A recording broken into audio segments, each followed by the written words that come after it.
feels are gone. Fella stopped me on the street last night, said everything's alright. Roller coaster, make it through the day upright.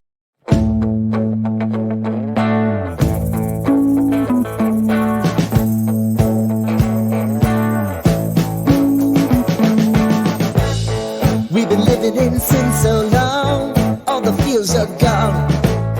Fella stopped me on the street last night, said everything's alright.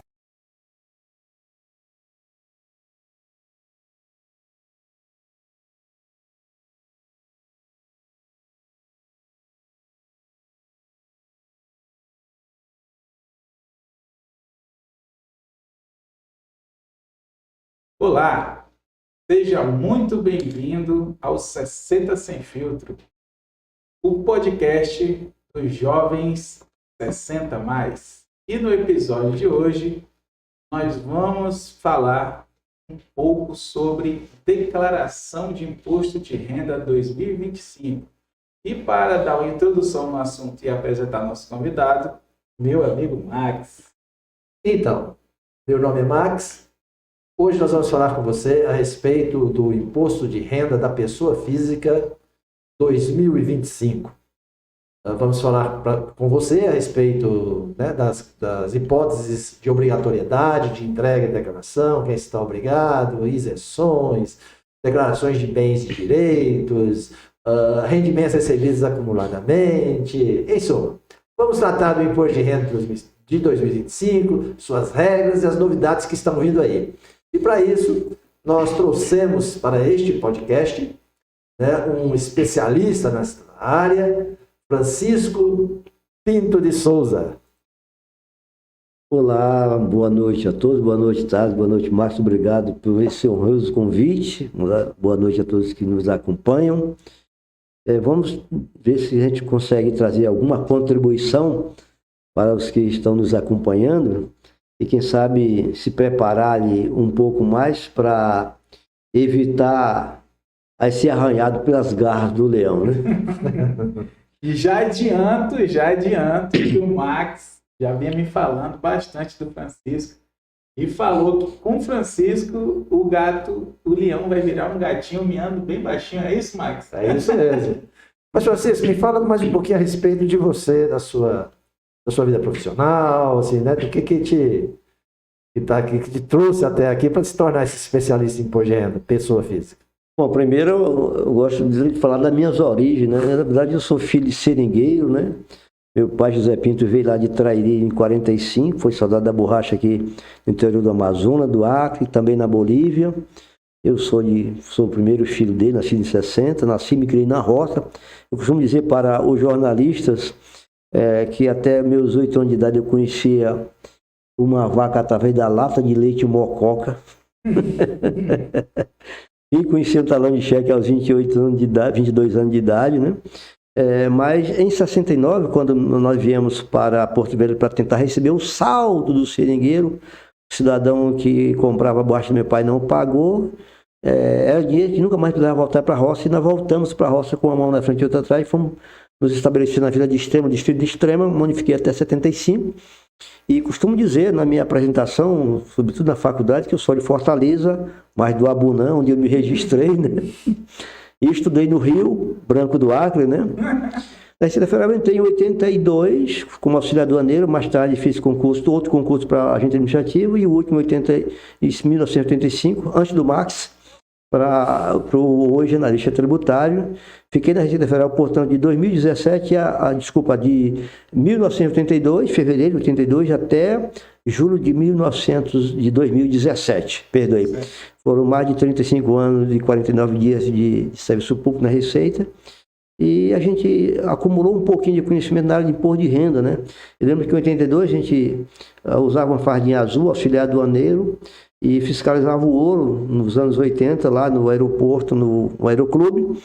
E um certo dia, o chefe da fiscalização da Receita Federal e também delegado adjunto da Receita, não tinha ninguém para fazer lançamento do imposto de renda, ele me chamou e disse, olha, eu tenho um trabalho aqui para você, aqui. Colocou em cima da mesa uma declaração do imposto de renda, em papel, portanto, e o manual do imposto de renda, e perguntou, você conhece o imposto de renda? Eu falei, não, está aqui o manual, aprenda, e está aqui uma declaração que você vai ter que achar o erro e fazer o lançamento para a gente assinar. E disso saiu, em uma semana saiu uma declaração e um auto de infração para um cearense, aqui na 7 de setembro, a 27 de setembro, que o deixou durante alguns anos pagando um parcelamento. Mais tarde, esse cidadão virou meu amigo, até hoje é vivo ainda, meu amigo, não vou dizer o nome dele, né? Mas viramos.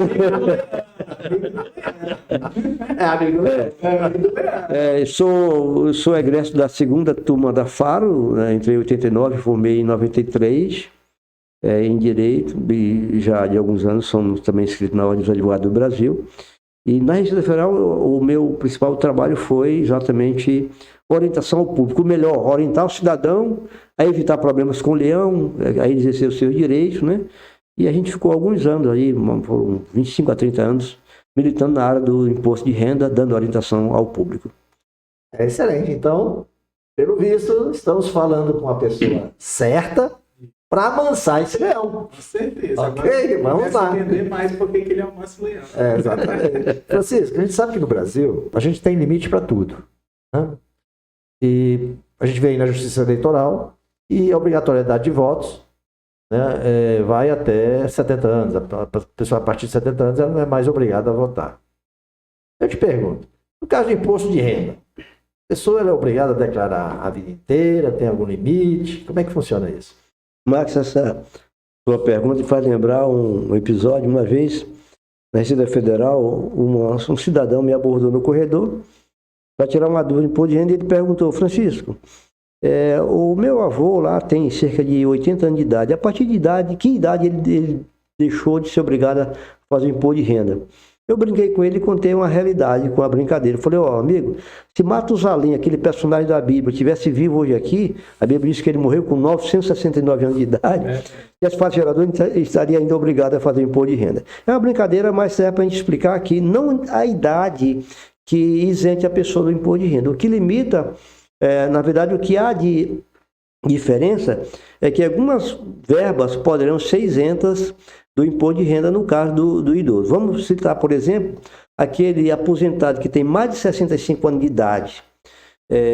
Quanto ao valor que ele recebe de aposentadoria, é afastado da tributação por mês R$ 1.903,98. Isso no final do ano, dos 12 meses, dá R$ 22.847. O restante é tributado normalmente. É importante lembrar também, Max Tales, que se a pessoa tiver mais de uma aposentadoria, esse valor não é mais de uma vez. Vamos imaginar que a pessoa tenha 2 aposentadorias, 100 mil cada uma, vai afastar da tributação apenas R$ 22.847. A outra aposentadoria vai tributar tudo normalmente. Isso é importante porque aí tem pessoas que têm até 3 aposentadorias. Antigamente podia, né? Hoje não pode mais que 2, né? Então, ele recebia o seu comprovante de rendimentos com aquela parte isenta dos R$ 22.847 ou R$ 1.903,98 por mês. E aí, na hora de fazer o imposto de renda, onerava a carga tributária para ele. Por quê? O próprio programa já soma tudo, inclusive leva para a parte tributável aquela que, porventura, é da segunda fonte pagadora e está na condição de isento. Também, o aposentado, quanto ainda à aposentadoria, se ele for portador de uma das moléstias graves, do que trata o artigo 6º, inciso 14 da Lei 7.713 de 88, fala das doenças graves, como, por exemplo, câncer, cardiopatia grave, doenças graves dos rins, do fígado, por exemplo, mal de Parkinson, AIDS, cegueira, né? Então, essas, entre outras doenças do que trata o inciso 14 da Lei do artigo 6º da Lei de 7.063 de 88, são isentos, desde que a doença seja comprovada através de um laudo oficial, ou seja, de um laudo expedido por um serviço médico de saúde pública, estadual, federal ou municipal. É claro que a jurisprudência dos tribunais, inclusive do STJ, admite também o laudo expedido por um profissional da iniciativa privada, por um hospital privado, né? Então, isenção total quanto ao rendimento de aposentadoria do portador de moléstia grave. Então, essa é uma diferença. Agora, quanto a deixar de entregar a declaração em razão de idade, isso não existe. Tudo bem, então a pessoa declara a vida inteira, né?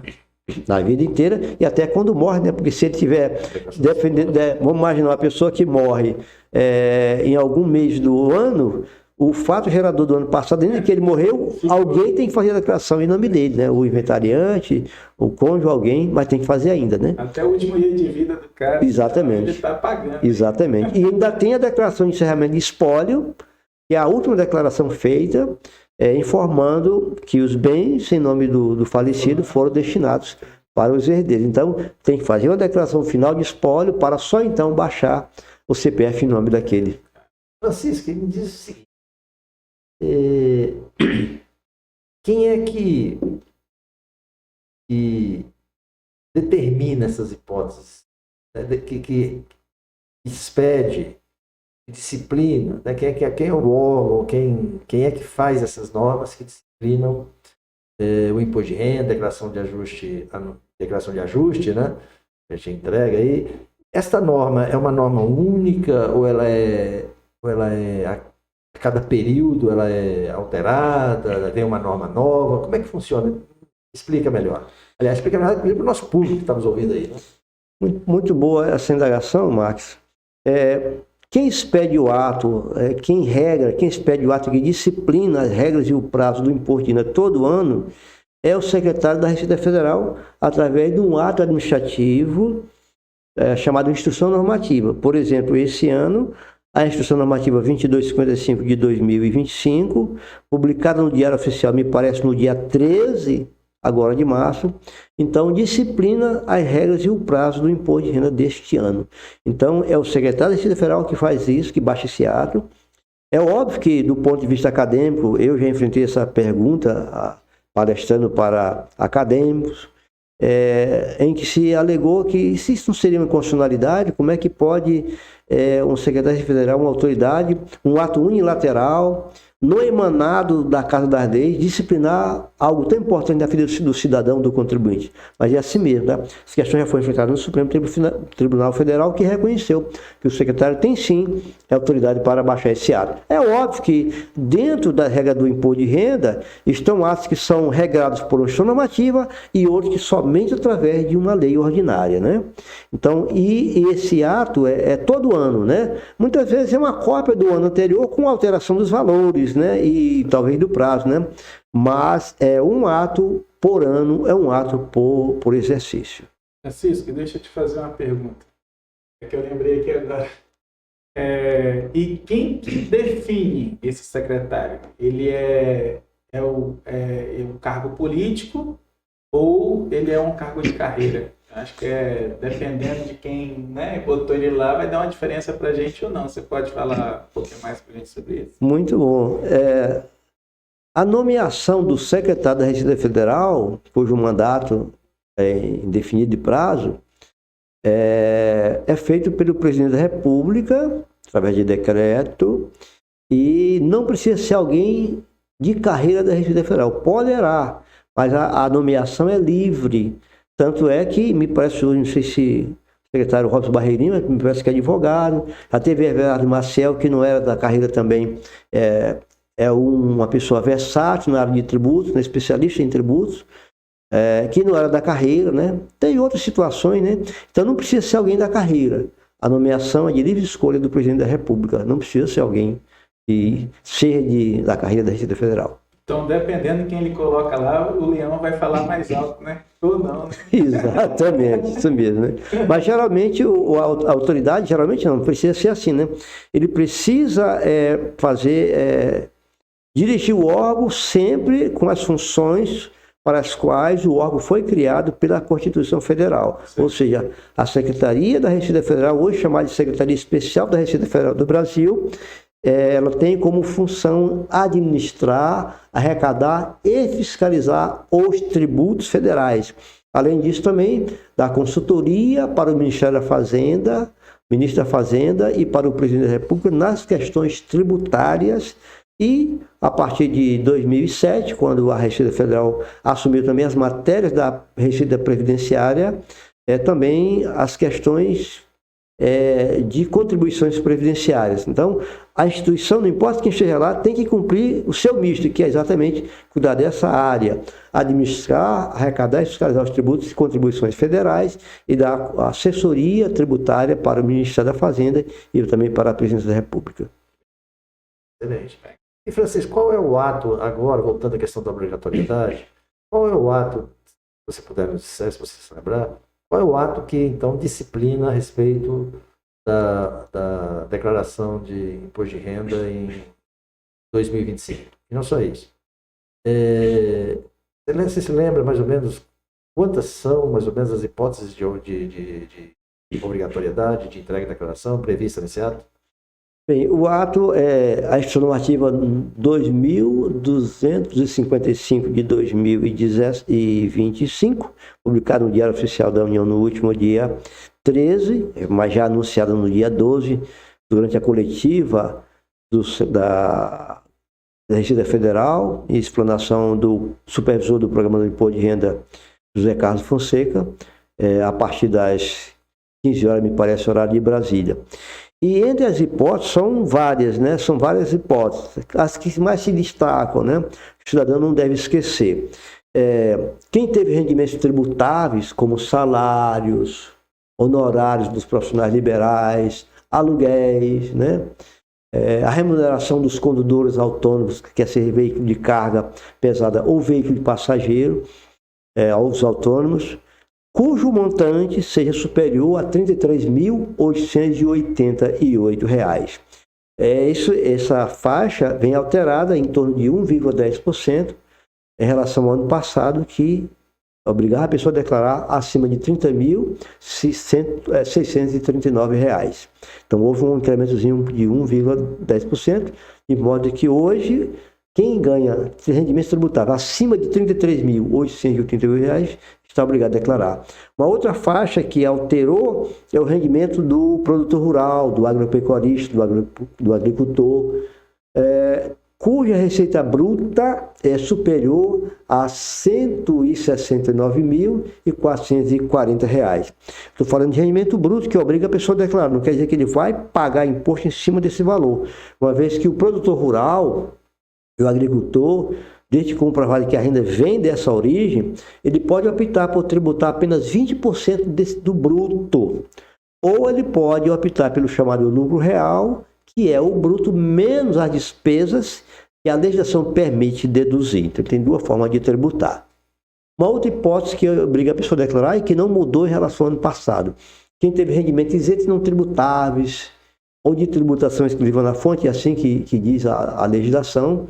E rendimento tributável, isento não tributável, nós temos uma hipótese no caso de rendimento de caderneta de poupança, Fundo de Garantia por Tempo de Serviço, FGTS, rendimento de doações recebidas, e outro mais também, rendimento vindo de herança e assim por diante, cuja soma seja superior a R$ 200 mil, que obriga a declarar.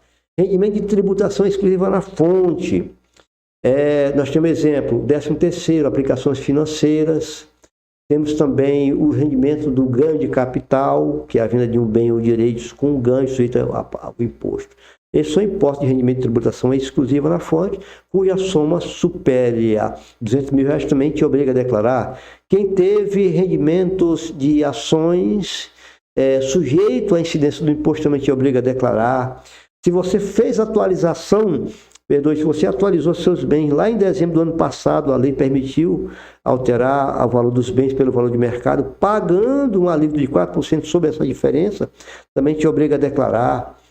Se você teve bens e direitos como terrenos, casas, apartamentos, veículos, valores bancários, acima de R$800 mil também te obriga a declarar. Essas são as principais situações que obrigam a pessoa a fazer a declaração neste ano.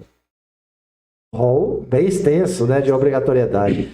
Francisco, essa obrigatoriedade, a pessoa, ela é cumulativa ou ela é alternada? Alternativamente. O que eu quero dizer com isso? A pessoa, ela tem que estar enquadrada em todas as hipóteses previstas para que ela esteja obrigada a declarar, ou basta que ela esteja enquadrada em uma única hipótese e ela já está obrigada a declarar por conta dessa única hipótese? Como é que é isso? Explique aí pra gente. Como eu dizia, é uma pergunta bem curiosa, Max. Vamos citar aqui 4 ou 5 situações para a gente entender se é cumulativo ou não. Okay. Vamos imaginar a primeira situação. Quem teve rendimentos tributáveis, esse ano alterou, de ano passado para cá, cerca de 1,10%, rendimentos tributáveis como salários, honorários, aluguéis e outras situações, cujo montante, o valor recebido no ano passado, supera R$ 33.888. Um valor acima disso, 1 centavo já te obriga a declarar. Vamos pular para outra situação. Você não teve nada de renda do ano passado, mas o teu patrimônio, teus bens e direitos, como apartamento, casa, veículo, valores bancários, superiores a R$ 800 mil, também te obriga a declarar. Bem, será que eu estou obrigado, eu preciso reunir as 2 condições? A resposta é não. Se você preencheu qualquer uma das condições, dessa te obriga a declarar. Outra situação, rendimentos isentos não tributáveis. Por exemplo, FGTS, rendimento de caderneta de poupança, plano de demissão voluntárias, doações recebidas, como herança, por exemplo, montante superior a R$ 200 mil. Agora nós temos 3 condições, né? Rendimentos tributáveis, patrimônio acima de R$ 800 mil e rendimento isento não tributável acima de R$ 200 mil.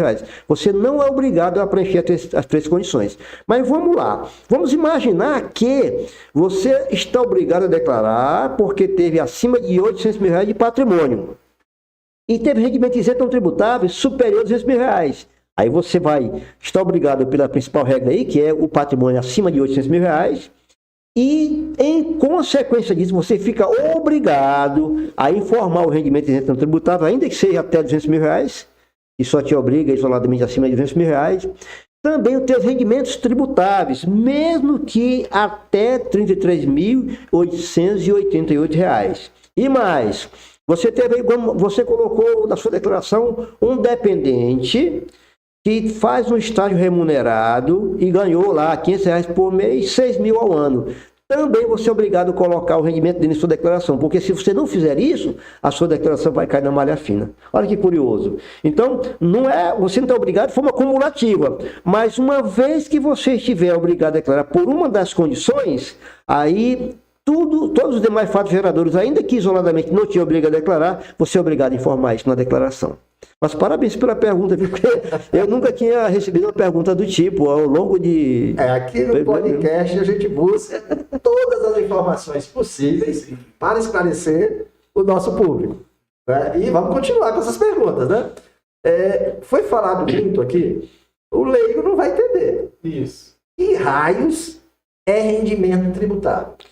Ah, tá. Como a própria expressão diz, tributável, quer dizer, aquele que só te interrompendo, você está começando aqui, eu me interrompo, tá? Seguinte, o que é rendimento tributável? Certo? Esse rendimento é o quê? É o rendimento mensal, anual, é o rendimento bruto, é o rendimento líquido? O que é isso? Vamos lá. Primeiro, rendimento tributável diz da legislação aquele que a lei atribui a incidência do imposto sobre ele. Vamos pegar um caso específico, salários. Certo. O valor recebido pelo trabalhador, serviço público, serviço privado, ou o que seja. A aposentadoria, chama-se aposentadoria, mas ela tem o mesmo status de salário. Então, ele é tributável. Agora, o que é tributável? É o bruto? É o líquido? O que é? Então, veja como é complexa a nossa legislação. Quando você recebe o salário, o tributável não é o bruto. Poderá ser, mas via de regra não é. Por quê? Vai deduzir dele a lei, e veja só, o que deduz do imposto de renda é o que a lei permite deduzir. O que não permite, não deduz. E tem coisas que deduz quando você recebe o salário e coisas que só deduz lá na declaração. Olha que coisa confusa. Perdoe a tosse aqui. Mais um pouquinho para você entender essa complexidade. Muita gente me pergunta nas minhas entrevistas, Francisco, por que que eu pago o imposto na hora que recebo e ainda tenho que pagar de novo? Aí, vamos lá. Quando tu recebe o teu salário, vai descontar um pouco ali com previdência social, vai descontar o valor de um dependente, que é 188, alguma coisa assim, pensão alimentícia, mas tu não vai poder deduzir, além disso, outras coisas como despesa de construção, despesas médicas, doações e assim por diante. Esses só vai poder deduzir lá na declaração. Então, o valor descontado na fonte, na hora que tu recebe, chama-se antecipação do devido na declaração. O devido, quando você for fazer a declaração, que chama-se a partir de, acho que de 2010, um pouquinho por aí, mais ou menos, passou a chamar-se de declaração de ajuste anual. Por que ajuste anual? Para mim entender, no meu entendimento, foi a nomenclatura mais adequada, porque é nela que você ajusta a situação. Tu leva o teu rendimento lá para dentro, deduz tudo que você tem direito, além daquele que foi deduzido na fonte, que repete na sua declaração. Aí quando só acha o líquido, a base de cálculo, aí vem o chamado imposto devido, que ainda não é o resultado final, ainda vai ter uma outra operação para saber se tu vai ter imposto a pagar ou receber. Entendeu? Vamos lá. Você teve na fonte 10 mil, digamos que o líquido ficou 8 mil, calcula o imposto, tabela progressiva, que vai de 7,5% até 27,5%, achou o imposto, você recebe descontado aquele imposto. Você descontaria com uma antecipação do devido na declaração. No ano seguinte, na hora de entregar a declaração, aí sim vai poder deduzir mais coisas. Vamos imaginar que recebeu 100 mil bruto. Descontou ali 30 mil, despesa médica, despesa de construção, plano de saúde, dependente e por aí vai. Aí sobrou ali 80 mil. Calcula o imposto anual. Quanto que deu de imposto? Vamos imaginar que deu 20 mil reais. Quando foi descontado na fonte? Foi descontado 30. Opa, eu tinha que pagar 20, foi descontado 30, me falta 10. Imposto a restituir. Agora vamos ao inverso. Eu apurei a base de cálculo 80 mil, achei de imposto 30 mil e foi descontado na fonte 20. Opa, se é 30 e foi descontado apenas 20, então eu tenho que pagar mais 10 de imposto a pagar. Então, não é como isso é complexo, não é tão fácil de entender. Mas a incidência do imposto via de regra, sobre a base de cálculo, que quer ser mensal ou anual, ou seja, o bruto menos do que pode deduzir. Então, só um pouquinho. A gente está aqui com 31 minutos de live, tá? Eu quero agradecer. 31 minutos. Agradecer a todos vocês, tá? Que eu estou vendo aqui nas mensagens. O pessoal falando que a gente estava sem som. O assunto legal, então já vamos aproveitar, né, e vamos falar aqui do pessoal. A Renê Chantal falou boa noite a todos, estou no aguardo, né? A Cecileide também, boa noite, estou no aguardo. E o pessoal aqui aguardando, e aí começou aqui uma chuva de informações dizendo que estava sem som, beleza? E aí eu quero primeiro pedir desculpa, tá? Porque é ao vivo, pessoal, né? E a gente faz questão que seja ao vivo, porque ao vivo a gente tem a pergunta de vocês, né? E uma gravação seria um negócio mais amarrado, então vai acontecer esse tipo de coisa. Quero agradecer a todo mundo aqui, a dona Renê, Cecileide, quem mais falou aqui? A Edith também falou aqui, ó, tá sem som. Mariângela também está sem som. Carlos Menezes está sem som. Aninha 8, boa noite, está sem som. Aí até que enfim aqui, aí a dona Renê falou, agora sim, agora está ótimo. Okay. Né? Então, agradecer a vocês todos de coração, me perdoa porque realmente eu não vi, né, as mensagens, inclusive a gente teve até um aviso aqui físico, pra gente poder, a conversa estava tão envolvente aqui, o negócio estava tão envolvente, que a gente acabou, virou uma conversa, né? E é isso que a gente quer, né, Max? A gente quer que vire uma conversa. Exatamente. Mas, às vezes, vai acontecer uns probleminhas técnicos. Então, desculpa aí, perdão. A gente vai tentar ficar mais ligado, tá bom? Então, praticamente é isso, Max. Vamos lá, então, continuar as perguntas. Pois é, Francisco. Então, o rendimento tributário explicado, não é isso? É o rendimento recebido no ano, não é isso? Exatamente. Mas aí vem a outra pergunta. Você faz rendimento recebido no ano. Espera aí. Prazo de entrega para a declaração normalmente vai até final de maio. É isso. Como é que eu vou declarar um rendimento que eu nem recebi ele ainda? Se eu tenho que declarar minha declaração em 2025, eu não recebi esse rendimento ainda. Entendeu? O que eu tenho que que rendimento é esse que eu declaro? Muito bem, Marcos. Mais uma vez, como eu dizia, o sistema é complexo. É complexo. Nós estamos entregando agora, em 2025, declaração de imposto de renda de 2025, chamada Exercício 2025. Porém, nós estamos abordando fato gerador de 2024, chamado ano calendário, outrora chamado de ano base. Então, ano base 2024, ou ano calendário 2024, exercício 2025. Então, nós estamos declarando agora os rendimentos recebidos lá em 2024, janeiro a dezembro, ou só um período, não importa. Tudo que você recebeu durante o ano. Se você recebeu de janeiro a dezembro, tudo bem. Não recebi só do meio do ano até o final do ano, estava desempregado, a mesma coisa, sem nenhum problema. Mas importa saber que nós estamos declarando agora o que recebemos em 2024. Mas surge talvez uma pergunta, vem cá, mas eu já vi um contador falar que ele fez uma declaração de uma pessoa lá em 2024, ano calendário 2024. E agora, Francisco? Você endoidou? O que foi isso aí? Realmente existe situações em que a declaração ou exercício é uma coisa, é um ano, e o ano calendário é a mesma coisa. Exemplo, declaração de saída definitiva do país, declaração de encerramento de espólio, em que você faz a declaração, além de ter feito a declaração, porventura, 2025, ano calendário 2024, se a pessoa vai sair do país agora em 2025, ele vai também fazer uma declaração de saída definitiva do país só dos meses em que ele permaneceu em 2025 aqui no país. Ou, se for encerramento final de espólio, ele vem fazendo a declaração intermediária de espólio, exercício 2025, ano calendário 2024. Mas se ele encerra agora, ele vai fazer também um encerramento do espólio abordando os meses finais do espólio agora em 2025, aí ficaria a mesma coisa. Ano calendário, exercício, a mesma coisa. Do contrário, a regra geral é sempre assim. O ano calendário é um e o exercício é o ano seguinte. Ok, excelente. Vou aproveitar e fazer a pergunta da Edith aqui, porque se eu não fizer essa pergunta, eu vou apanhar. Então, Edith, a sua pergunta, espero que o áudio esteja normal, tá tudo certo, é o seguinte. Tudo bem, Edith? A pergunta é o seguinte. Vamos lá. Hipoteticamente, mas não é hipoteticamente, mas vamos dizer que é hipoteticamente. A pessoa tem 80, quase 90 anos, 88 anos, tá? E ela pagava imposto de renda todo ano. Mas, de repente, surgiu um problema no olho dela, certo? Foi fazer a cirurgia, aí perdeu o olho. A cirurgia não deu certo e o negócio que estava ruim ficou pior, porque aí acabou de vez a visão de um olho, certo? Ficou com um olho. Aí a contadora falou, olha, você está deficiente, vamos fazer aqui todo o movimento aqui de perícia e tal, para a gente pedir para você ficar sem declarar o imposto, ser isento, né? Então ela foi, pegou todos os dados certinho dos médicos, os laudos, foi lá com a perícia, fez a perícia, tudo certinho, certo?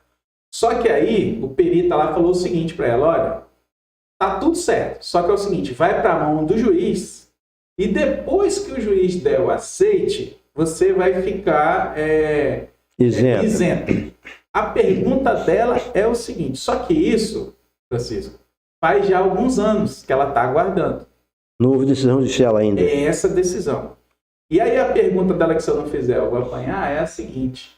Ela precisa declarar, mesmo sabendo que está tudo pro lado dela, tudo está favorável a ela, ela precisa declarar ou ela continua fazendo as declarações, pagando, e quando sair o aceite, o pessoal vai devolver esse dinheiro para ela. Eu não sei se essa pergunta é muito difícil ou é fácil, não, tá mas certo, essa é a pergunta boa real. pergunta, uma pergunta. Primeiro eu quero adiantar, obrigado, o nome dela é? Edith. Obrigado, Edith, pela sua participação. Edith Aloysio. Primeiro de tudo é o seguinte, ela é aposentada, né? Aposentada. Então, relembrando que a isenção se aplica aos aposentados e portadores da moléstia grave, incluindo a cegueira.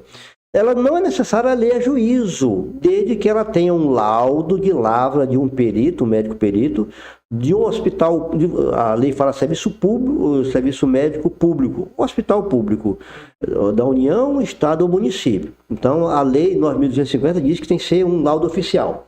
Essa questão é polêmica porque a Justiça já disse que não precisa ser oficial. Mas é o melhor, porque na via administrativa é mais rápido e sendo do lado oficial, eles aceitam.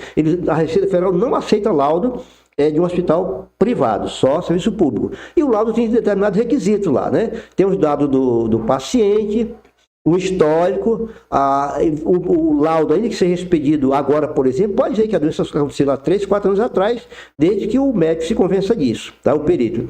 E ele vai dizer como é que ele chegou a essa conclusão. Laudo oficial preenchido bonitinho, então, da entrada na Receita Federal, ela vai declarar, colocando esse rendimento isento, vai cair na malha fina, ela vai ter a oportunidade de juntar documentos, eu sempre defendo fazer sempre uma petição. E aí, quando a Receita Federal analisa isso, passando, aceitou, recebe a restituição em pouco tempo. Eu digo pouco tempo, isso pode ser 6 meses, 1 ano e meio. Aí depende do ritmo da Receita Federal. Mas é muito mais viável você buscar primeiro a via administrativa, não precisa ir a via judicial. E olha só como a via judicial. Eu já vi casos, é o seguinte, teve um colega da gente que entrou, ganhou da justiça, e depois o juiz determinou que ele retificasse as declarações. Volta o que era lá na via administrativa da Receita Federal. Olha, está aqui, decretei a isenção, agora quantos períodos anteriores, né, o retroativo, vai lá retificar as declarações, que vai cair na malha fina, vai ter aquele rito todinho que eu acabei de mencionar. Sim. Então, primeira dica, busca a via administrativa. Aí, se não conseguiu, vai para a via judicial, tá? E agora, no caso aqui da Judice, né? No caso aqui, Edith, né? Então, o que fazer? Bom, se ela optar por fazer a declaração, porque se ela fizer a declaração colocando com o campo isento, já vai gerar a malha fina. E a malha fina, ela vai, quando ela receber, a malha fina tem 2 etapas para você, 2 soluções. Um é você se antecipar, gerar um processo lá no Portal CAC, juntar a documentação e prestar informações. Outra é aguardar a Receita Federal expedir um termo de intimação lhe dando prazo de 20 dias para você responder. Se você não responder, é bem provável, tudo indica que ela vai lançar, expedir uma notificação de lançamento com multa de ofício. Olha que complicação. Então, nesse caso dela aí, ela pode continuar declarando o imposto a pagar, né? E aí pode pagar ou não o imposto, e se ela pagar, no futuro, quando ela tiver o reconhecimento, se o juiz diz que ela tinha direito ao retroativo, reconheceu isso, ela vai buscar o retroativo, inclusive, ela pode buscar tanto na Receita, seguindo os comandos da sentença, ou pedir que o doutor juiz permita a liquidação da sentença, buscando o retroativo. Então, tudo isso, olha, não é uma regra linear para todos os casos, tá? Depende como o juiz decide, né? Mas ela tem direito sim ao retroativo. Edith, espero que esteja respondido a pergunta, né? Então, tá tudo aí certinho, né? Só falta aguardar mais tá? E agora, cada vez mais eu começo a concordar mais com o Max. Eu contrataria, né, o Francisco para ver isso, porque eu acho que a sua contadora errou alguma coisa aí, porque ele falou aqui 6 meses, nós estamos falando de anos, né? Então, não quer dizer, pode, como eu falei, né, pode, às vezes eu tive cliente que já recebeu e depois de cumprir a etapa final, que é atender o tempo de intimação, com 3 meses, já recebeu com 6, outro com 8, outro está 1 ano e meio para receber, depende então de quem recebeu esse lote de malha e também como é que está o ritmo do serviço na Receita Federal, né? Nós tivemos tempos aí, o pessoal de greve ficou um tempo enorme, né? Então... Acumulou, no caso. Acumulou, ficou muito tempo lá, mas tem caso. Eu tive caso assim que atendeu rápido, já outros estão aguardando, né? Francisco, eu quero voltar um pouquinho. Vamos lá. Voltando para a questão da obrigatoriedade, rendimentos tributários, trabalho assalariado. A pessoa, então, ela recebe todo mês, recebe lá o contra-cheque dela, não é isso? E aí ela vai ter que, então, pegar no final do ano todos aqueles contra-cheques, somar para saber qual é o rendimento tributário dela. É isso? Ou a fonte pagadora fornece alguma coisa para ela? Como é que funciona? Max, via de regra, a primeira fonte pagadora é obrigada a fornecer até o último dia útil do mês de fevereiro do ano seguinte ao do fato gerador o chamado comprovante de rendimento e retenção na fonte. Só um minuto. Quer dizer, então, que em relação a 2025, a fonte pagadora deveria ter entregue para o assalariado Até o final de até o fevereiro. final de fevereiro o informe de rendimento. Do que foi recebido, que ela pagou em 2024. O famoso cédula C. Aliás, cédula C deixou de ser cédula C, é um apelido. Sabe a curiosidade por que chama cédula C? Eu não sei. Quer saber?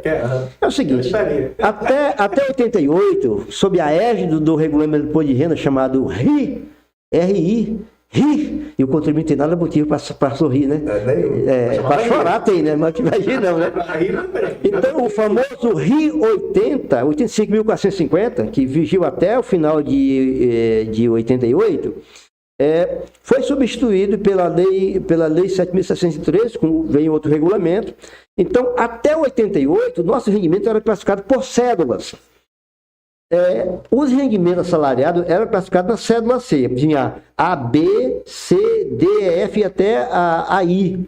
E por que eles classificavam em células? Era porque, de acordo com a classificação do teu rendimento, ia dizer o que tu podia deduzir ou não. Por exemplo, o garimpeiro, acho que era cédula H, se não me falha a memória, faz algum tempo isso, né? Ele podia deduzir 90% das despesas operacionais para ele arrancar o ouro, para ele tirar o ouro. 90%. O caminhoneiro, 60%.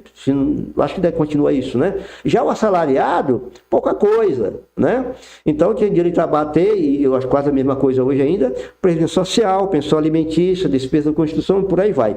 Mas na hora de receber o rendimento, apenas lá, previdência social e o dependente. Então, quando veio a lei 7.713, mudou a sistemática. Até então era chamado rendimento, a tributação era pelo regime de competência. Não vamos dar aula de direito tributário aqui, que é complicado isso, né? Mas o que era o regime de competência versus o regime de caixa, que é o regime de hoje? Competência é aquele em que você tributa o rendimento com base na tabela vigente à época do recebimento, do direito. Por exemplo, eu tinha direito de receber lá em 2023, mas não recebi agora. Então, na hora de receber, a tributação seria com a tabela vigente lá em 2023. Regime de caixa. Eu recebo agora o rendimento lá de 3, 4 anos atrás. Qual é a tabela vigente? A vigente agora. Então, a Lei 7.613 foi um divisor de água, mudança de página no imposto de renda, e a partir de lá, o cédula C não é mais cédula C, é comprovante de rendimento e retenção na fonte, tá? Certo. Mas continua chamando de cédula C, não tem problema, ninguém vai jogar na estaca de tortura alguém que fala cédula C, né? Certo. Então, a fonte pagadora é obrigado, até o último dia útil do mês de fevereiro do ano seguinte, entregar o cédula C, e você tem que solicitar. Antigamente era obrigado, agora não, você tem que solicitar. Além disso, a fonte pagadora faz um documento, uma declaração da fonte pagadora para a Receita Federal, replicando essas informações. O valor do cédula C é e o da DIF, a declaração do imposto de renda na fonte, é a mesma coisa. Para que isso? Para quando a tua declaração feita com base no cédula C chegar na linha de processamento, a Receita Federal vai cruzar esses dados, se a informação está batendo, aí tudo bem. Se tiver divergência, aí a malha fina. Francisco, me responde o seguinte. A fonte pagadora, então, é obrigada a entregar esse informe de rendimentos, ok? Exato. Até fevereiro do ano seguinte. E fazer a DIF. Então, daquela Câmara de Detalhes. Fica a dica aí para o nosso público, que se você recebe rendimentos, né, de alguma fonte pagadora, você requeira isso, peça dela que ela te entregue esse bendito informe de rendimentos, antiga cédula C, ok? E é obrigado a entregar, o direito do cidadão. Sim, é o direito do cidadão. Ok, Francisco. A fonte pagadora, digamos que não entrega. Isso desobriga o contribuinte a declarar? Ou ele é obrigado, ele continua sendo obrigado a declarar? Como é que, entendeu? Olha que isso é interessante. Quer dizer, será que isso desobriga o cidadão? A resposta é não, ele continua obrigado a declarar. Porque ele tem vários caminhos a percorrer. Vamos imaginar que, via de regra, o cidadão tem os seus contra-cheques, então ele pode fazer isso, a sua declaração, com base nos contra-cheques. Um detalhe curioso, Max e Thales, é o seguinte: a soma dos contra-cheques deve ser a soma lá do comprovante de rendimento, o apelidado cédula C. Mas, via de regra, não bate. Não sei por quê. Não bate. Poxa, Então, se você não tem um cédula C, usa os teus contra-cheques. Aí, se não bater com a informação da fonte pagadora prestada na DIF, e às vezes a fonte pagadora não faz a DIF, aí você vai saber a divergência lá e fazer os acertos, os ajustes.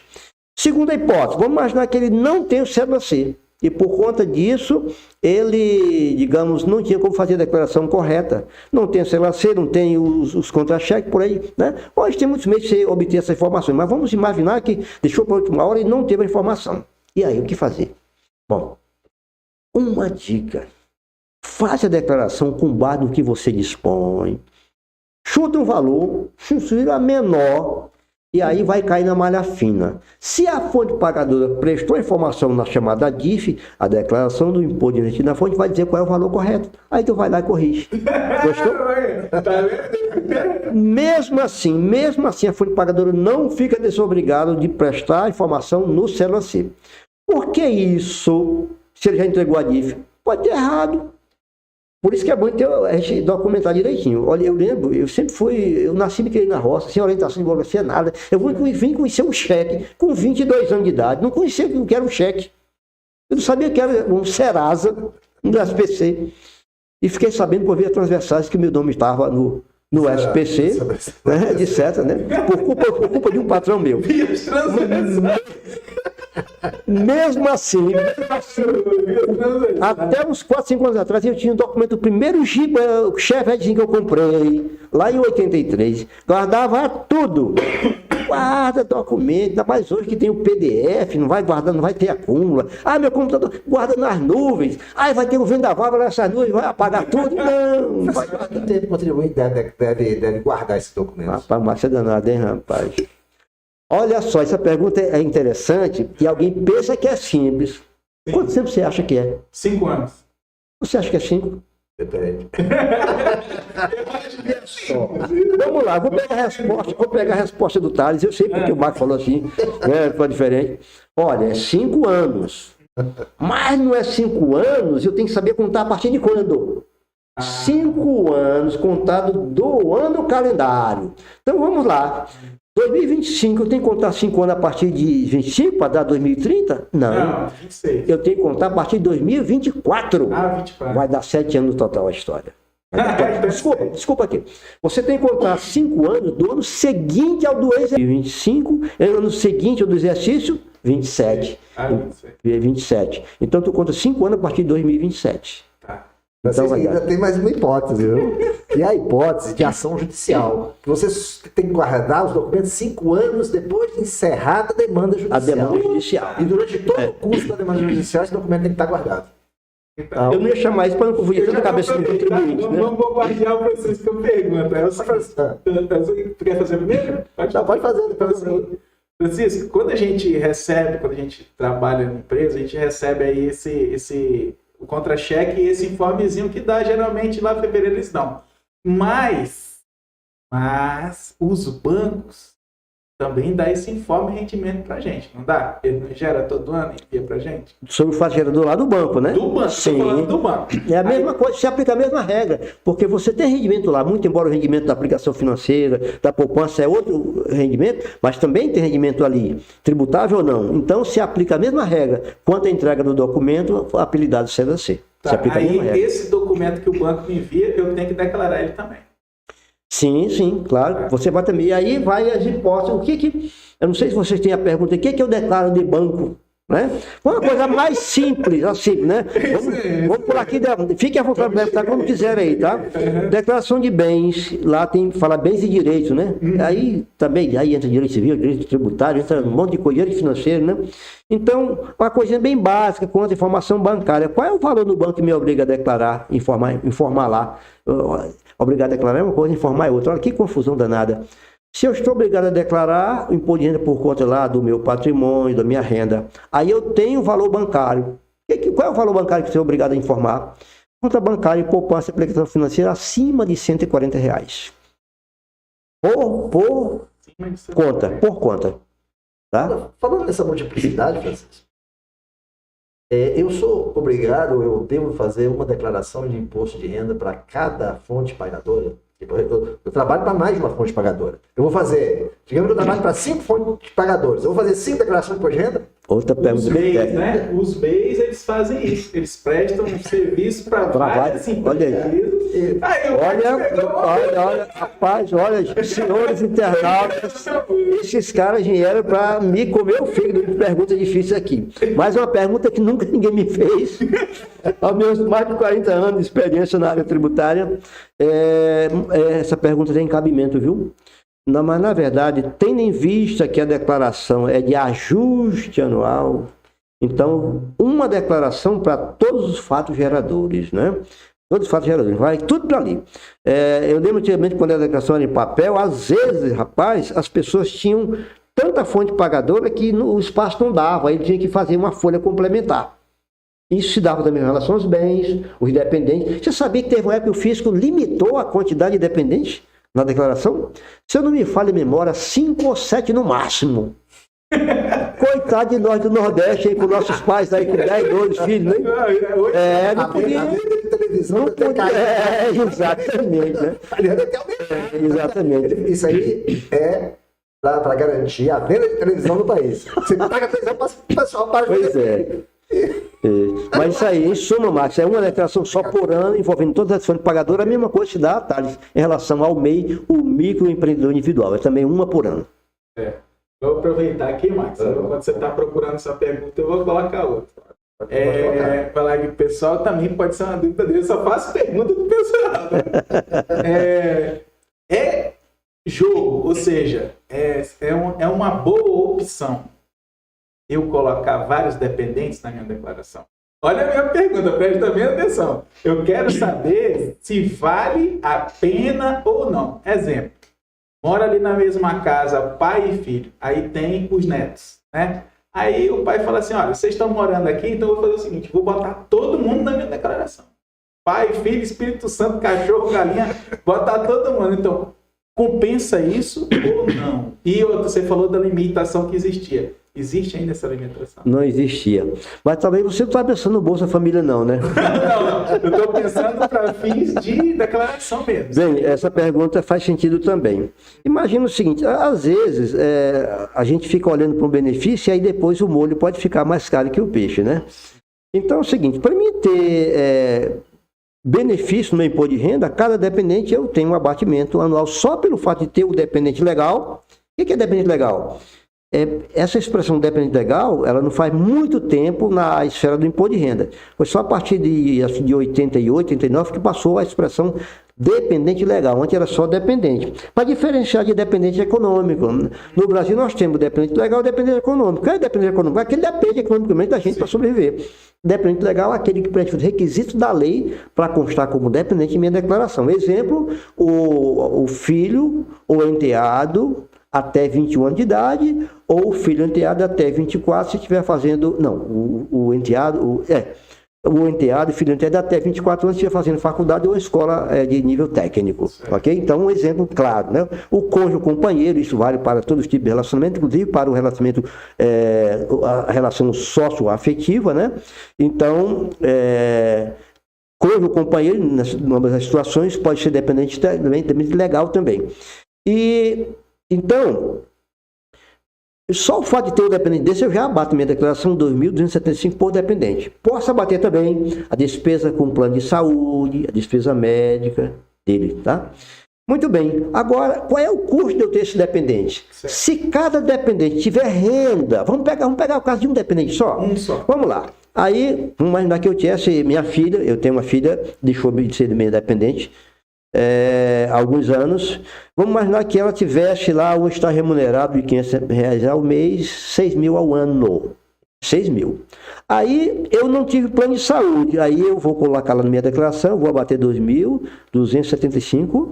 Só que vou ter que somar os 6 mil dela tributável. Opa, aqui o molho ficou mais caro que o peixe. Eu tive uma dedução por conta dependente, mas tive uma oneração na minha carga tributária por conta dos 6 mil. E isso aqui cai na malha? Não cai, despenca. Uma certa vez um contribuinte do corredor me falou, né? Eu gosto muito, depois que eu aprendi o caminho do Rio de Janeiro, né? Depois que eu venci o medo de dizer, do Rio de Janeiro, passei aí, então quase estou dando para o Rio de Janeiro. Aí me veio, que bom, muito embora a minha primeira férias era em Fortaleza, né? Do Ceará, né? Porque eu sou de Fortaleza, né? Mas do Abu não. Mas do Abu não. Esse é o segundo que eu conheço que é de Fortaleza do Abu não, tá? Pois é. Aí ele fala assim, olha, Francisco, e isso era real, viu? Francisco, rapaz, minha declaração caiu na malha. Pô, não é que o meu filho estudou lá no Rio de Janeiro, ele é rondoniense aqui, estudou no Rio de Janeiro, está remunerado, não me falou. E falou assim, e o cabra teve rendimento de 6 mil no ano e não me falou. Minha declaração caiu na malha fina. Então, isso é um exemplo típico. Mas, espera aí, O que o Receita Federal recebe de informação na fonte pagadora não é só quando há retenção na fonte. A resposta antigamente era, hoje não. Na verdade, não vai para a DIF, mas o órgão que pagou, por alguma razão, a informação chegou. Por exemplo, benefício do INSS, ainda que seja inferior à tributação.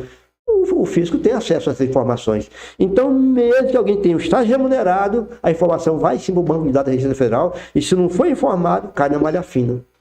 Então, note, tem que fazer a conta se vale a pena ou não com o dependente. Mas se todos os dependentes não têm renda nenhuma, no final dos contos pode valer a pena. Agora pergunta aí o custo disso para me manter o dependente. Se por mês eu tenho direito a um pouco, menos de R$200 para bater no imposto por mês, e ao ano R$2.275, quanto é que tu gasta por mês e por ano para manter um dependente na realidade, né? O dependente econômico, né? No final das contas... Francisco, embora você já tenha abordado a questão anterior, você já abordou uma questão anterior, você abordou a questão do ganho de capital, da alienação de bens e direitos, né? Eu quero indagar para você. Existe limite para que se esteja obrigado? Ou seja, qualquer ganho de capital que eu tiver, qualquer valor, eu sou obrigado a declarar? Outra coisa, eu queria que você também abordasse para mim e esclarecesse, você já falou sobre isso ano passado, mas eu reforço a necessidade. Digamos que eu venda um imóvel e ali eu obtenho um ganho de capital, ok? Só que esse ganho de capital, então, é justamente a diferença entre o que eu comprei e o que eu vendi. Não é isso? Esse é o ganho de capital. Isso. Eu posso atualizar o valor do imóvel para poder, no momento, porque eu comprei um imóvel há 20 anos atrás. Foi hoje que eu comprei o imóvel? Tá certo? Comprei lá por 200 cruzeiros. Certo? Hoje a moeda é real. Eu vou trazer esse bem lá de cruzeiro para real. Eu posso atualizar isso para poder, hoje, eu estou vendendo um bem real, amortizado o valor, e também o bem tem ganho de valor de mercado. Eu posso atualizar isso, uma vez que eu declarei lá na minha declaração há 20 anos atrás, lá aquele valor daquele bem, nunca mais atualizei na minha vida, ficou lá o negócio lá parado. Senhoras e senhores que nos acompanham, o Max aqui, rapaz, ele fez algumas perguntas, se ele fez 2 ou 3, isso aí vai espedaçar em 4 ou 5. Mas falando em Rio de Janeiro, aqui mudando de assunto, você gostou do jogo no Campeonato Carioca, o resultado lá? Sim, gostei. Eu também gostei, foi bom. Rapaz, eu não me mato não, mas é bom quando o Flamengo ganha, né? Ainda mais em cima do Fluminense, né? Com respeito aos carinhos. Esse papo aqui contra vocês, torcem pelos piores times do Brasil. Não, Porque assim, vocês, não, é porque vocês eu sou corintiano. Eu sou corintiano. É horrível. Eu sou corintiano. Eu torço pelo melhor time do Brasil, que é o Goiás Esporte Clube. Porque o time me faz sofrer. Eu não sou, você tem expectativa nenhuma. Você vai fazer você sofrer? Né? Nessa vida tem gente pra tudo, né, Tati? Eu sou assim. No Rio de Janeiro, Flamengo. Na minha cidade, Fortaleza, estado do Ceará, é o Fortaleza. E em São Paulo é o Corinthians. Pois é. Então, e aqui, eu não sei nem qual se tem time aqui. Tem, Porto Velho. Porto Velho. Então, pronto, Eu, quando morei no Rio, Branco do Acre, lá eu torci pelo Juventus, né? Juventus, né? Pois bem, mas voltando aqui, Max, sobre a sua pergunta, são várias perguntas mesmo aí numa só, tá? Primeiro de tudo é o seguinte, quando você vende um bem ou um direito, vamos pegar um exemplo mais típico, imóvel, porque quando você vende carro, por exemplo, dá desagem, né? Então, se tu não teve lucro, então não tem por que apurar lucro, né? Geralmente você compra um carro com uma quantia X, quando tu vai vender, já perdeu aí 10, 20, 30 mil. Vamos pegar casos de imóveis, que esse sim, ou estabiliza ou aumenta. Então, quando você vende um imóvel, estou especificando mais, tá? Porque existe participação societária, existem os bens móveis, os direitos, que tudo vai, a maior parte vai para o chamado ganho de capital. O que é o ganho de capital? O modo, é uma operação, segundo a legislação da Receita Federal, a legislação tributária, quando você vende um bem ou um direito, vamos pegar o caso aqui, um imóvel, um terreno, um apartamento ou uma casa, e você teve ganho. O valor da venda é maior que o do custo atualizado, tá? Do custo. E aí teve ganho, normalmente tributável. Mas tem as exceções à regra, que é isento. Vamos pegar tipicamente. Se você vendeu um imóvel por até R$35 mil, é isento por natureza, chamado bem de pequeno valor. Vamos pegar o mais antigo, a mais antiga isenção do imposto de renda no caso de imóveis rurais ou urbano. Quando você tem você tem um único imóvel, não pode ter mais de um. Quem tem lá na linguagem do pessoal da roça, de onde eu sou também, aí eu tenho lá um pedaço de terra rural e um pedacinho de terra aqui na cidade. Não se aplica essa regra. Mas se eu tenho um único e o vendo por até R$440 mil, ontem o exemplo que eu vou dar é absurdo. Eu posso pegar esse dinheiro, queimar, jogar fora, ir para a ponte, jogar num saco ali no rio e isenção total, desde que eu comprove, desde que o fisco não tenha prova que eu tenho mais de um. Mas por que tu falou queimar o dinheiro, jogar fora alguma coisa? Porque eu vou trazer a terceira hipótese. Então, se eu tenho um único imóvel e vendo por até R$440 mil, e essa regra só se aplica uma vez a cada 5 anos, tem isenção total. Terceira regra, que isso, não me lembro, isso faz mais de 20 anos que surgiu, é quando, aí aqui afunila mais.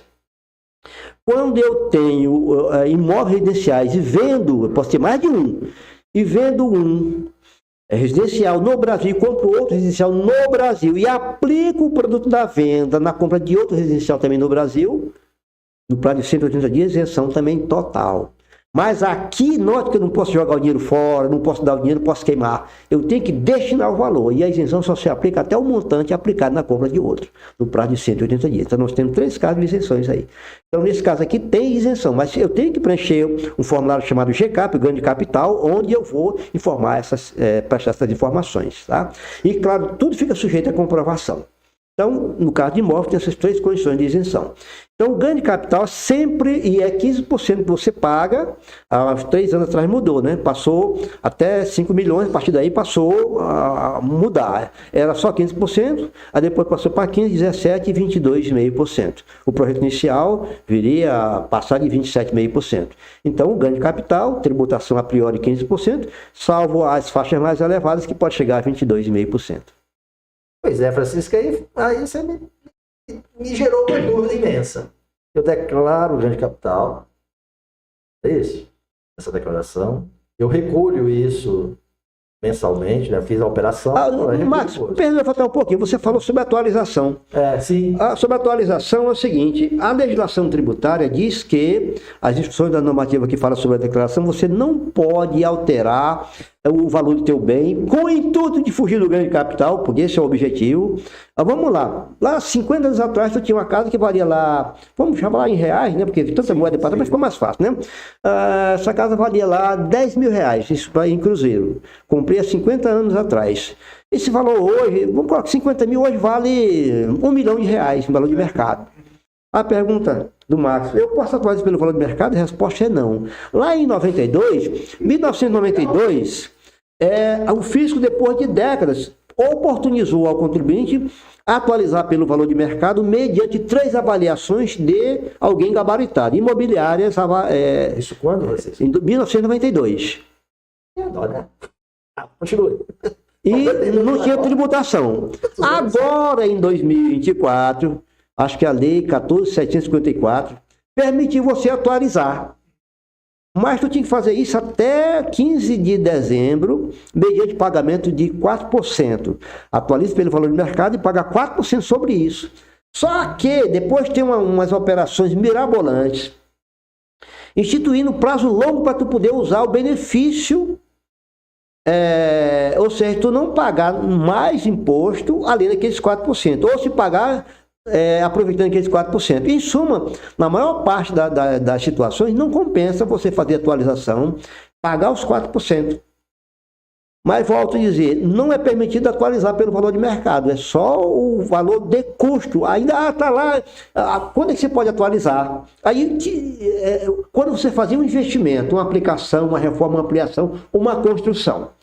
Mas muita gente vinha alterando isso. O que o fisco fez? A partir agora de 2025, tu não pode mais atualizar essa atualização aí à vontade, salvo se você justificar. E como é que isso é possível? Se antes eu ia lá, 10 mil eu vou colocar 20, no ano 20 eu coloco 30, e assim vai.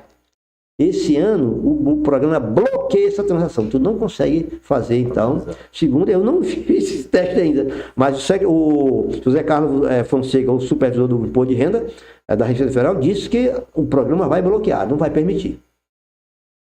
Vou aproveitar que ele está falando de isenção, uma pergunta também, tá? Manda lá. Vamos supor que eu fui lá, e saquei o meu imposto de renda total. Cheguei lá, fui mandado embora do emprego e tal, aí falei assim, cara, é o seguinte, quanto será que eu tenho no meu imposto de renda? Aí, no meu imposto de renda não, no meu FGTS. Aí eu vou lá na caixa e o cara fala pra mim assim, meu irmão, tem 50 mil aqui. De FGTS. De FGTS. Aí o que eu faço? O cara, comprei meu carro, vou lá, saco esse dinheiro e gasto ele tomando cachaça. A pergunta que eu quero te fazer é o seguinte, esse dinheiro eu tenho que declarar? Rapaz, senhores internautas, eu tô pensando se eu tomei uma cachaça antes de entrar nesse estúdio aqui. Eu tô aqui delirando. Tá? Olha, como dizia o Jack Estrupador, vamos por partes.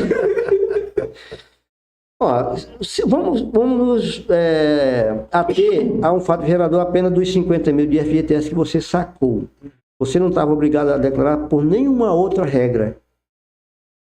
Mas vamos complicar um pouco mais? Sim. Segundo a orientação dos bens e direitos, que fala qual é o montante de um bem ou direito para tu declarar, quanto aos bens, imóveis, aeronaves, embarcações e veículos, veículos automotores, qualquer que seja o valor, eu devo declarar, eu sou obrigado a informar. Mas isso, aí tem que juntar outras situações. Por exemplo, se for ocorrendo os patrimônios acima de 800 mil reais, o mero fato de ter patrimônio, já devo obrigar a declarar. Mas não é o caso. Você só sacou os 50 mil e comprou o automóvel.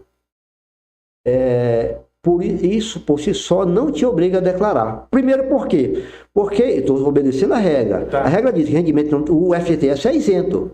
Estou obrigado a declarar quando obrigado, mas não paga o imposto. Tu tem que comprovar que é FGTS. Aí tu tem uma variação patrimonial, que tu comprou um carro, variou teu patrimônio. A variação patrimonial poderá sofrer tributação ou poderá ser base para tributação, segundo uma série de regras que o fisco leva em conta. Mas o mero fato de você sacar FGTS 50 mil, tem prova em comprar o carro, não te obriga a declarar, nem pelo fato de ter recebido essa quantia, nem pelo fato de ter comprado o carro. Mas vamos lá, outra situação. Além disso, você teve rendimento tributável de 35 mil reais. Aí sim, agora sim. Aí agora tu é obrigado a informar os 50 mil e é obrigado a informar o carro. Aí entra tudo. Tá Aí, vendo? Francisco, só uma filigrana aqui. Né? Uma filigrana. Eu vendi um bem, apurei ganho de capital. Ok? Recolhi o imposto do ganho de capital. Eu ainda sou obrigado a trazer isso para minha declaração de imposto de renda do ajuste anual. E que obrigatoriedade é essa? Eu já recolhi o imposto, eu já fiz toda a transação lá na GAP, lá. E por que raios que eu tenho que trazer isso para declaração de ajuste?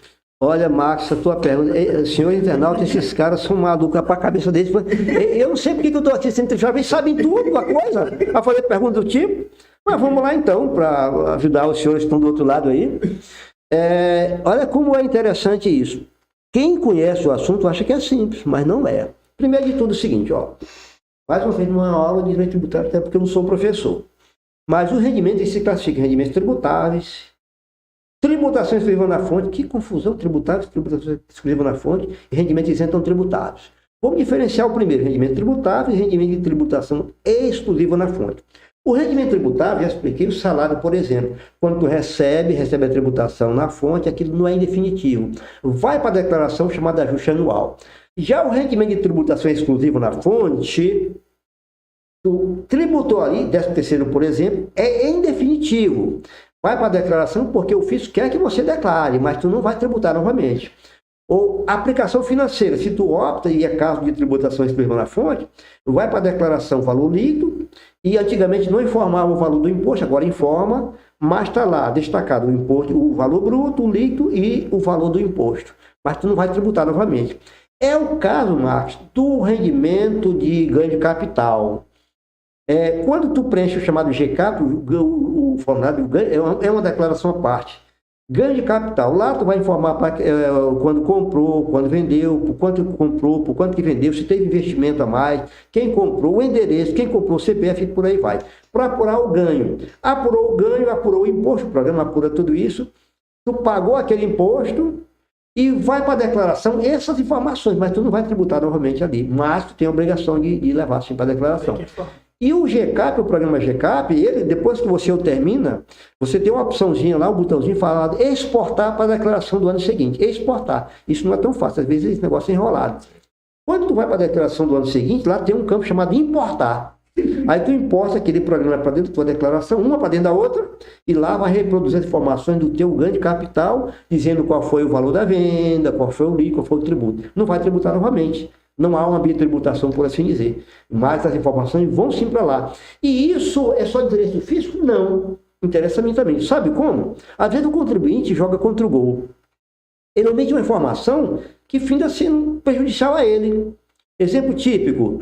O contribuinte que ele tinha uma casa por 50 mil, ele vendeu por 100 e comprou lá um outro imóvel por 150. Vendeu por 100, comprou por 150, só que ele teve renda líquida de 60, sobrou 10. Tem que ter mais para baco, né? Ia passar. Mas vamos imaginar, o necessário para ele comprar um imóvel. Ele conseguiu vender por 100 e tinha mais 60 e comprou um de 150. Ele omite aquele bem anterior, porque não estava no nome dele. Mas comprou um outro e diz, agora eu comprei, escriturei bonitinho. Aí eu fiz falar assim, vem cá, ô José, tu comprou um imóvel aqui por 150 mil? Foi, eu comprei um apartamento lá, não sei o que lá, Pô, isso aí. Agora me explica uma coisa, Joaquim. Tu comprou um imóvel, tu teve renda líquida de 60 mil e comprou um imóvel de 150? Como é que é isso? Como é que essa magia é isso? Não, é o seguinte, é que eu tinha uma casa que não estava no meu nome e eu vendi essa casa por 100 mil. Ah, interessante, né? Quer dizer, vendeu por 100 mil. E por que está a sua declaração? O contador disse que não precisava. Aí não culpa o contador, ele não culpa o sobrinho lá, o advogado. Notou? Ele omite informação que lhe é prejudicial. Pegando esse gancho dessa ideia aqui, olha que coisa também curiosa, Max e Thales. Vamos imaginar aqui, para ilustrar, eu, Max, aqui, eu vou vender uma casa para ele, não quer ficar para vender, vou vender a casa por 100 mil. Vai não, Francisco. Não. Eu tenho 100 mil para te pagar. Não, vou melhorar, 200 mil reais. Aí o Max fala assim, Francisco, é o seguinte, rapaz, para mim, não sei o que, aqui no imposto de renda, vamos fazer um recibo de 150. Sim. Aí é meu amigo, tudo bem, eu aceito. Ilustração só, viu, gente? Eu não caio nessa, não. Aí, eu preciso dos 200 mil, mais os 50 para me comprar um outro imóvel. Mas se eu dei o recibo de 150, quer dizer, faltou 50. Eu quis beneficiá-lo e joguei contra o meu gol. Olha lá. Não caia nessa. É roubada. Cobre da pessoa de quem você vendeu o recibo, o valor real, deu o recibo no valor real ou o contrato. E esse valor aqui poderá, se for uma isenção total, é uma renda que você vai usar chamando conta para comprar um imóvel melhor e isento. Não é nem toda vez, mas você pelo menos tem caixa. Não caia nessa. Isso acontece com imóvel, acontece com carro e assim por diante. Eu respondi direitinho, porque a gente mudou de ponto, foi pra cá, pra cá. É esse mesmo, aqui é esse mesmo. A gente vai conversando, vai mudando. Aqui não é aula, Francisco, aqui é uma conversa. A gente está esquecendo algumas coisas, né? Até falar de sofrimento, a gente falou aqui agora. Exatamente. Eu sofro dessa mesa, graças a Deus. Mas, Francisco, deixa eu te perguntar uma coisa aqui, mudando um pouquinho. Eu recebi rendimentos de uma ação judicial, ou na via administrativa, que se refere a, por exemplo, uma verba salarial. Quanto que foi, Marcos? Não, eu não recebi nada, mas eu estou fazendo uma hipótese. Digamos que eu tenha recebido esse rendimento, né? Eu vou declarar isso da mesma forma que eu declaro o restante, rendimento tributável? Eita, mais uma vez. Vamos como o Jack Estripador, vamos por partes. Rapaz, isso requer... São várias situações, mas vamos pegar mais como hoje, né? Vamos pegar um caso de diferenças salariais? Isso. Ok. Então, vamos imaginar que alguém recebeu lá em 2024, diferenças salariais do plano dos militares, dos 24, 86%, cuja ação rolou décadas aí, e depois de mais de 20 anos a pessoa conseguiu receber diferença salarial lá de 94 a 98, e deu isso aí, deu lá, digamos, 200 mil reais. Então, essa diferença, de diferença deveria ter sido paga na devida época, porque não foram. A Lei 7.713/88, no artigo 12A, que foi inserido, se não me engano, pela Lei 7.450, se não me falha a memória não está tão boa assim, nunca foi, diz que, isso foi a partir de 2010, antes disso a tributação era diferente e mais gravosa. Diz que Essas diferenças salariais, elas devem ser apuradas por uma forma de cálculo diferente dos rendimentos comuns do trabalhador. Então, lá você precisa ter a apuração, a tabela, o cálculo, a planilha de cálculo deve informar por quantidade de meses. Atualizado, devidamente, tem que ter o valor principal com a atualização e os juros separados, ok? Os juros passaram, uns 2, 3 anos atrás, passaram a ser isenção total e as parcelas base, as diferenças com o seu valor original mais atualização, elas devem ser tributadas por uma tabela multiplicado pelo número de meses. Por exemplo, vamos imaginar que a tabela inicial hoje do imposto de renda de 7,5 seja, não estou lembrado do valor exato, mas vamos chamar aqui de R$ 2.500. Tu pega R$ 2.500, multiplica pelo número de meses. Vamos imaginar que é 5 anos. Tu vai multiplicar 2.500 vezes 60 e tu vai apurar aqui ali o valor inicial para começar a calcular o imposto. Ou seja, é uma tributação diferenciada. Então, a fonte pagadora, ou lá o setor de cálculo do juízo, deve formar uma planilha de cálculo informando quantos meses se reporta esse rendimento. E ele vai pegar esse rendimento e levar lá para um campo específico da declaração. Lá tem 2 formas de calcular. Lá são 3, mas é mais comum. Ajuste anual e tributação exclusiva. Sugiro optar por tributação exclusiva, rendimento recebido acumuladamente. Esse é o nome da ficha lá da declaração, né? E lá você vai informar o valor bruto atualizado, o valor dos juros, a quantidade de meses e, se for o caso, o valor do imposto de renda retido na fonte. O programa vai calcular, se porventura for calculado errado, ele vai apurar a diferença.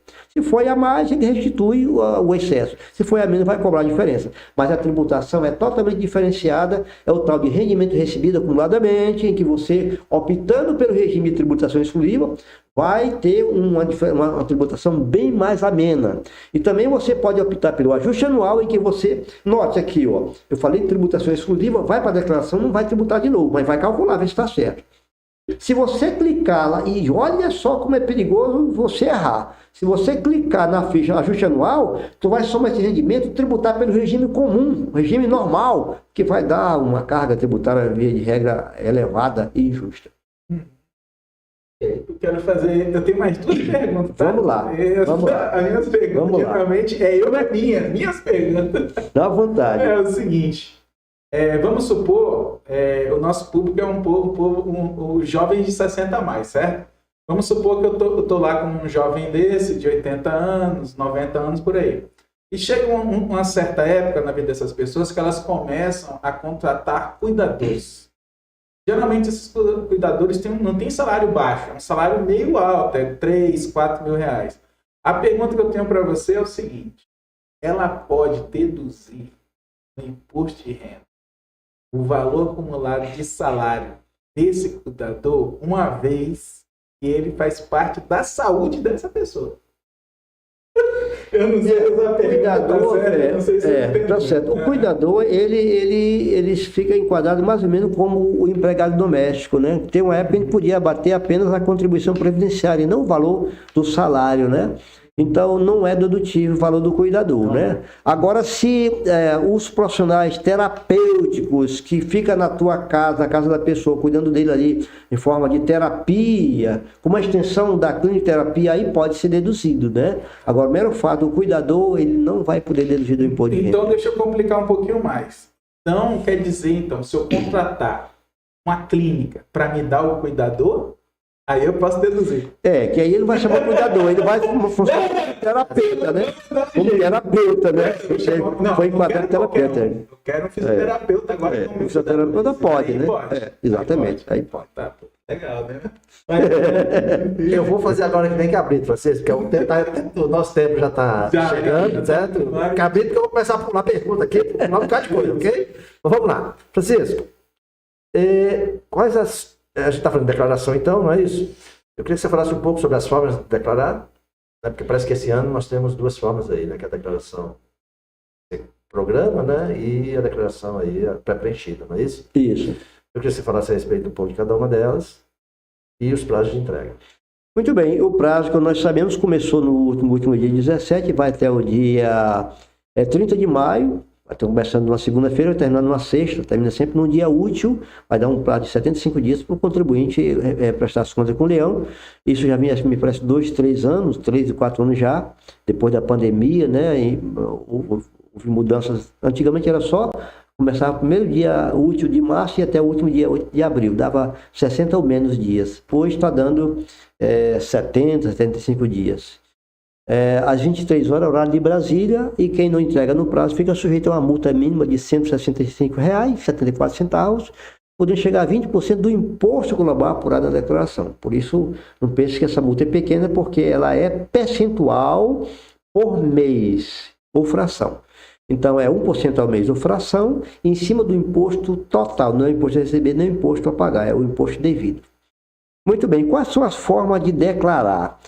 A mais comum é o chamado Programa Gerador da Declaração, PGD, que você baixa pela internet, lá do site da Receita Federal do Brasil. Não baixa o programa errado, cuidado, é de 2025 para fazer 2025. Se você tem uma declaração em atraso, baixe o programa respectivo, porque se você fizer a declaração no programa errado, dá um angu de caroço danado para a Receita Federal cancelar essa declaração. Então, PGD, Programa Gerador da Declaração, aqui vem o ressalvo.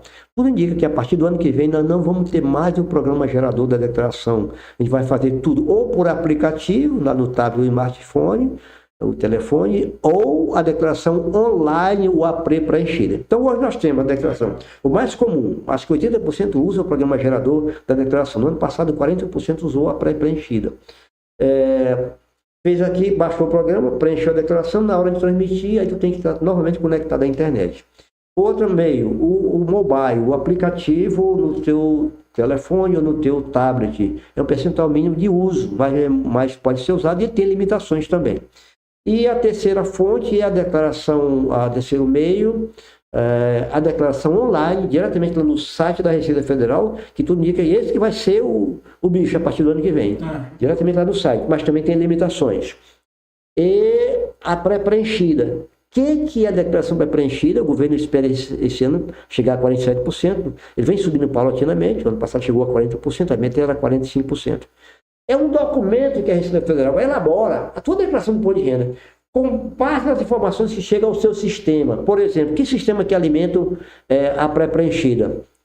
A DIF, a Declaração do Imposto de Renda da Fonte, que é a mais comum, a fonte pagadora manda para lá informações, rendimento bruto, líquido, o bruto, a previdência social, os dependentes, assim por diante, rendimento isento não tributável. É o mais comum.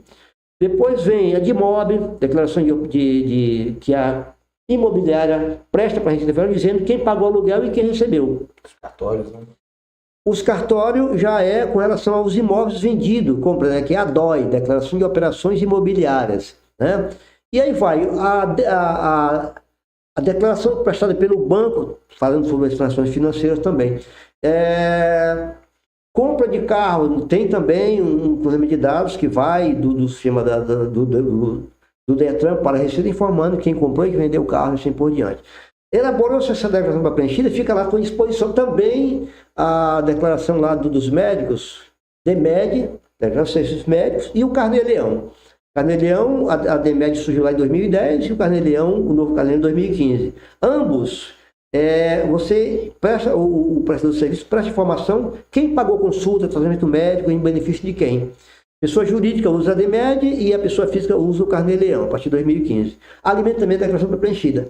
Aí você acessa o portal ECAC, declaração pré-preenchida com a sua conta GovBR nível prata ou ouro, nível bronze não dá acesso. E olha lá, vê se está tudo ok. E é tentador muitas vezes, você não tem a despesa médica, mas aparece lá. Leão adverte que se a despesa está lá, mas você não tem certeza ou tem certeza que não aconteceu, não caia nessa. Mesmo que te beneficie, exclua, porque mesmo em caso de declaração pré-preenchida, a declaração pode cair na malha e você precisa juntar o comprovante. Se não juntar, não apresentar, né? Então, temos aí a terceira forma, que é a declaração online, e a quarta, pré-preenchida. No ano que vem, tudo indica que nós vamos ter só a declaração online, a pré-preenchida e através do aplicativo. Não sei se tem mais algum detalhe que você trazer. Pelo que você me colocou, o que eu estou entendendo é que na declaração pré-preenchida, aquelas informações ali trazidas, elas são informativas. A responsabilidade, na verdade, é do contribuinte. Ou seja, A Receita Federal, ela não se responsabiliza por aquelas informações. É você que valida essas informações ao transmitir. Utilizar esse modelo. É isso? Isso é tanto verdade, Marcos, que eu participei do programa Imposto de Renda, de reuniões nacionais. Antigamente nós tínhamos reunião, né? Todo ano tinha uma reunião em todo o Brasil, ia lá para Brasília, ia para Fortaleza, sei lá para onde, para todo mundo discutir aquilo, discutir as alterações do ano seguinte e discutir e avaliava aquele que estava em vigor. Certo. E se discutia, vem cá, essa declaração está preenchida, o fisco vai entregar, e se cair na malha, o contribuinte vai responsabilizar o próprio fisco. Aí depois concluiu, não, coloca uma ressalva lá dizendo assim, que é a responsabilidade do contribuinte, do cidadão, conferir, se está tudo ok, tudo bem, se não tiver, faz alterações. Você pode alterar uma informação, você pode inserir uma informação e pode excluir informações. Bom, qualquer um pode fazer essa declaração, pode preencher e transmitir essa declaração, essa pré-preenchida? Pode, mas veja só, depende, primeiro de tudo, essa pré-preenchida, ela é feita com base, primeiro na declaração do ano anterior, mais os dados que eu acabei de mencionar. Então, se estiver lá e você tem acesso, tem a sua conta GovBR nível prata ouro, e hoje ninguém pode ficar mais sem isso, viu? Porque antigamente tinha o chamado Código de Acesso Geral na Receita Federal, no site lá, no portal ECAC, com o número do recibo dos 2 últimos anos. Ou do último ano, mais o título de eleitor e alguma coisa do tipo. Acabou isso já de uns 2, 3, 4 anos para cá, não tem mais código de acesso, é só conta GovBR nível prata ou ouro. Se você tiver isso, então você pode ter acesso à conta, né? E por falar de conta, não sei se respondi aí. Sim. Aí me permita fazer um ressalvo aqui de utilidade pública. Se você precisar passar o trabalho de sua declaração para terceiro, não dê a sua conta GovBR nível prata, ou qualquer que seja o nível. Aquilo é a sua assinatura eletrônica. O que você pode fazer? Entra lá no portal ECAC, lá em procuração, cadastrar procuração, ciência de procurações, indica o CPF da pessoa, o prazo que você está dando aquela procuração e o serviço que você está passando para ele fazer. Aí, lá, toda vez que o teu procurador entrar, que ele passa a ser um procurador, tá? Ele vai entrar lá, vai ficar digital dele, não a sua. Você vai saber quem, inclusive o fisco informa lá no portal que ele manda uma mensagem na tua caixa postal dizendo o dia e a hora que alguém entrou lá. Então não dê a sua conta GovBR. Para ficar bem claro aqui, então você está me dizendo o seguinte, já aconteceu isso comigo, tá? A contadora falou assim, eu vou entrar na sua conta aqui, só que como eu coloquei 2 fatores, ela precisava que eu autorizasse no celular. Aí ela entrou, eu destravei, ela usou. Só que você está dizendo para mim o seguinte, não faz isso. Lá tem uma opção em que você vai dar por um tempo determinado acesso para o contador através do CPF, é isso? Exatamente. E você pode cancelar essa procuração a qualquer momento. Tanto você como uma otorgada. Vamos imaginar que você me autoriza. Eu não quero, eu era só um serviço aqui, não quero mais prestar serviço para o Thales, eu vou lá e cancelo a procuração. Ou do outro modo, você, Thales, me otorgou essa procuração é um nome impróprio. Na verdade, é uma autorização para você fazer o serviço em nome daquele que você contratou. E aí, satisfeito o trabalho, eu vou lá e cancelo. Tanto aquele dono da declaração, como o outorgado pode ir lá e cancelar a procuração, né? E uma curiosidade para vocês. Será que eu posso... Vamos imaginar, você me constitui seu advogado e para fazer sua declaração, seu consultor tributário. Uhum. Será que eu posso fazer algum jeitinho para a sua restituição cair na minha conta? Não sei, eu vou perguntar. Agora você me deu medo. Olha, os advogados têm dificuldade enorme de receber honorário se ele trabalhar com um cliente que, digamos que dá calote. Enrolado. Porque em juízo a gente consegue destacar os honorários, né? Vamos lá, o Thales me contratou 100 mil a causa, separando lá 20 mil meus honorários, eu peço para o juiz destacar e você recebe o seu, eu recebo o meu, você não vai me dar calote. Só a ilustração falando aqui, né? Já na Receita Federal tu não tem essa opção. Então, não tem como eu pedir para o secretário federal, coloca meus honorários aqui, ou tudo na minha conta, depois eu vou pagar o Thales. Não tem como fazer isso. Tanto é que se eu fizer a sua declaração e eu colocar a minha conta bancária lá, eu me tentar receber no lugar do Thales, dar um cano nele ou garantir meus honorários, não tem como, porque na hora de pagar, o fisco, me parece que na hora de transmitir já dá errado. Mas antes, você transmitir a declaração com uma conta bancária errada. Na hora de pagar, o fisco vai conferir. Tanto é verdade isso que a Receita Federal tem a seguinte orientação. Divulga lá no dia 2022, consulta o lote, agora nós estamos no segundo, terceiro lote, vai pagar no terceiro lote residual de 2025, vai pagar no último dia útil do mês de março. Aí no dia 2022 vai dizer, agora no dia 23 vai dizer que está aberta a consulta ao lote. Aí no último dia útil, tu vai lá no banco, tu está no lote, mas não está o dinheiro caiu na conta. O que vai fazer? Vai ligar para o Banco do Brasil Capital, 0800... acho que eu esqueci o nome da conta lá do banco. A conta lá, o telefone do Banco do Brasil é um 0800 lá. Aí da tua carta tu liga e diz, Banco do Brasil, a minha restituição está aí, tá, vai para o Banco do Brasil. Qual é a tua conta? A minha conta é conta tal, a gente tal, banco tal. Ok, não tá. Nem vê você e manda.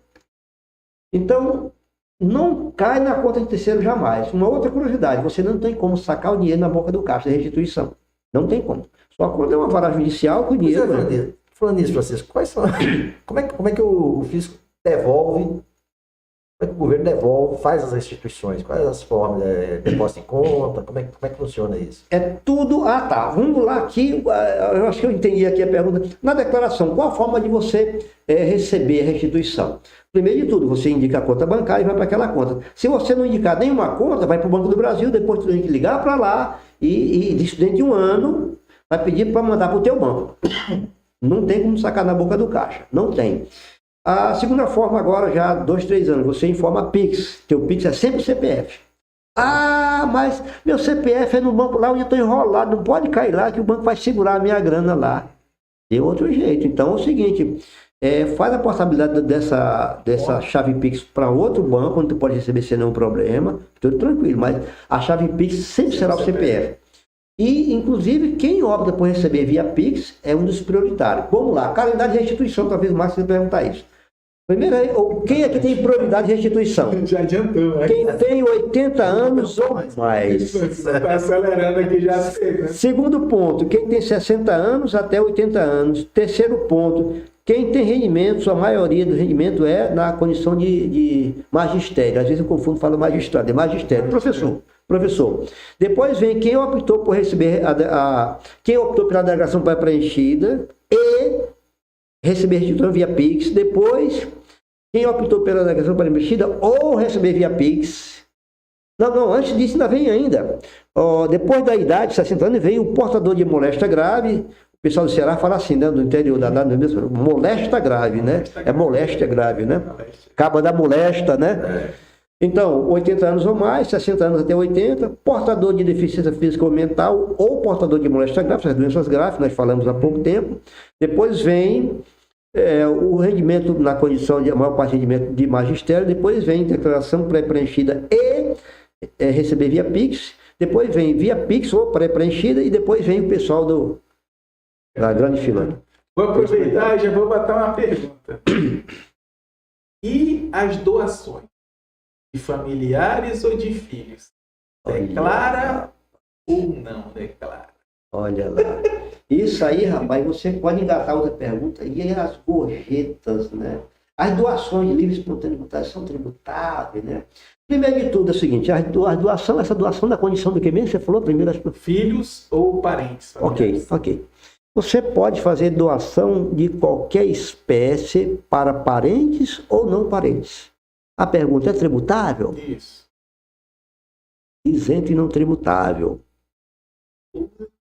Agora, a ressalva é para sempre o doador se preocupar se ele tem caixa para isso. Quem recebe, tudo bem. E tem uma ficha apropriada para isso lá, rendimentos isentos não tributáveis. Transferências patrimoniais, transferências patrimoniais, doações e herança ou meação, tá? Então, vamos imaginar, eu tive renda líquida durante o ano de 100 mil, comprei um carro por 80 e doei 30. Epa, faltou dinheiro, né? Você recebeu, tudo bem. Agora, me diga uma coisa, o que vocês acham? Gorjeta, eu agora estou em situação difícil, você tem um restaurante, estou trabalhando lá de garçom à noite, fazendo um bico, Marcos tem grana, vai lá, viu minha situação, pô, o cara aí tá feio, situação, hein? O que foi? Eu conto minha situação dramática, quebrei, corri tal, alguém desceu, ele me dá uma gorjeta boa lá. Sim. E vai sempre no final do ano, eu estou aí com um troquinho bom de gorjeta. E tributa a gorjeta? O que vocês acham? Eu acho que não. Eu acho que não. Bom, nós dissemos que a mera doação, Não, né? mas vamos voltar em doação, mas um detalhe, tá? A doação, ela tem uma condição para ser isenta. Se ela for Sabia que tinha alguma coisa mera errada. liberalidade, é isento. Agora, vamos imaginar que você me doou 10 contos, mas no passado eu fiz um trabalho bom que valia isso ou mais. E aí você agora diz, rapaz, naquela época você não me cobrou, ou eu não tinha dinheiro para pagar, mas vou doando para ele. Vira uma contrapartida. A legislação diz que, se for contrapartida, se tributa. Agora, como é que o fisco descobre? Sim. Eu não sei, se soubesse, não diria para você. Eu sabia que tinha um Agora, porém. nessa história de pensamento, e a gorjeta, tributa ou não tributa? Sim, tributa não, Max. Aí, Max, fala aí. Tributa. Tributa, né? Caramba. Como é que o fisco vai saber? Eu não sei. Se souber, tributa. Se não pegar, tá certo. Mas é assim, tá certo? Mas uma pergunta boa de dependente para vocês. Quem pode ser dependente? Não vou citar todos não, tá? O filho até 21, ou até 24 vai na faculdade, ou escola nível técnico. O cônjuge, o companheiro. A mãe, o pai, a voz. E a sogra pode ser dependente? Você colocaria a sua sogra como dependente? Você faria isso, Max? Eu falei porque eu gosto muito da minha sogra. Mas eu fiz quem me pegar. Rapaz, eu perguntei. Ele já deu a resposta. Assim, antes Primeiro, só pode ser dependente? Só me lembra À vontade. uma resposta antes. Quando a gente está falando aqui de imposto de renda, tá? Porque doação, existe o imposto sobre doação, que é o ITCMD, mas que é uma outra conversa. Exatamente. Não é que doação ela é isenta no âmbito do imposto de renda, mas a Exatamente. doação é tributada pelo Estado. Pelo outro imposto, é uma outra conversa. Mas vamos voltar para cá. Isso aí. Pois bem, uma vez na faculdade, eu fui chamado pela segunda vez para dar uma aula na faculdade, uma palestra, e aí estava repetindo, eu falei, mas gente, o que eu vou levar de novidade para esse pessoal? Né? Tem tempo ainda? Temos tempo? Aí tu levou a sogra, você. Aí não. O pessoal chamou. Falar da minha... Com 1h40, hein? Tá, estamos encerrando. A minha sogra, quando viu falar de sogra, ela disse, não, eu vi lá que você fala que eu tenho direito. Eu não falei nada de direito de sogra, ela achou que eu tinha direito. Aí é o seguinte, eu fui pesquisar, estava lá na sessão de arrecadação, aí eu fui lá pesquisar, tinha que ter alguma novidade. Aí papai estudei lá, achei lá uma coisa sobre a sogra. Eu falei, isso aqui eu vou deitar e rolar. Bom, aí eu estou lá falando sobre dependente, aí comecei a perguntar para interagir com a plateia, e perguntei assim, vem cá, quem autorizaria a sogra e tal, e ninguém, quase a pessoa me apedrejou. Aí tinha um casal assim, jovem assim, aí eu passei e perguntei, e aí? Perguntei para o moço assim, e aí, você aceitaria que a sua sogra e tal? Sim. E continuei andando, né? Aí minha memória fotografou alguma coisa, eu falei, peraí, tem alguém do lado dele. Eu voltei e falei, que essa que é? Não é minha esposa. Eu falei, entendi. Bem, a sogra, assim, a sogra é danada, viu? Você sabia que a sogra não tem código. Cada dependente tem um código. Sogra não tem código, mas ela consegue entrar na sua declaração como dependente. Nossa, que sogra. Não, pois é. E mesmo assim ela consegue entrar como dependente. Como é que ela consegue? Na verdade, funciona assim. Vamos imaginar que a minha esposa, ela tem renda tributável, está sujeita a declarar, e ela vem, vocês vão fazer junto a declaração. Ela fala assim, olha, posso trazer minha mãe aí? Tudo bem, pode. Ela vem como dependente da minha esposa. Tá. E aí, por conta disso, ela pega carona com o código do meu pai e minha mãe. Note como ela é danada? E aí ela entra, né? Então a sogra pode ser dependente, mas desde que o pergunta e resposta diz, desde que o filho ou filha esteja obrigado a declarar, faz a declaração em conjunto com seu companheiro ou seu consorte, né?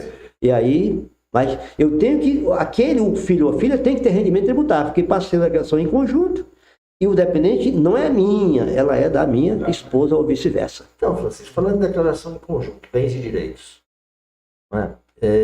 Como é que funciona? O casal tem bens comuns, como é que se declara isso? E ambos têm a sua declaração, porque ambos têm rendimento tributável. Bom, se eles optam pela declaração em separado, aí eles têm duas formas de fazer isso. Quanto aos bens comuns, que aí você vem um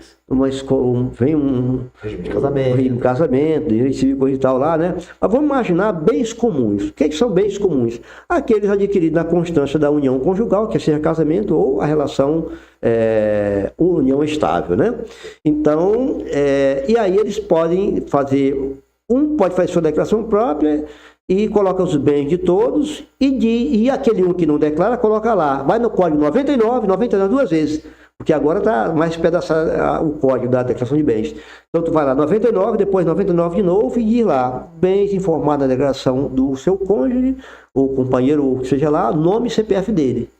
Então declara os bens na declaração de um cônjuge. E o outro diz que não declara. Diz que foi para aquela declaração. Isso. Agora, quantos bens? Aí vem aquela história lá de isso, falando de bens adquiridos no caso de união estável ou regime de comunhão de bens, parcial, né?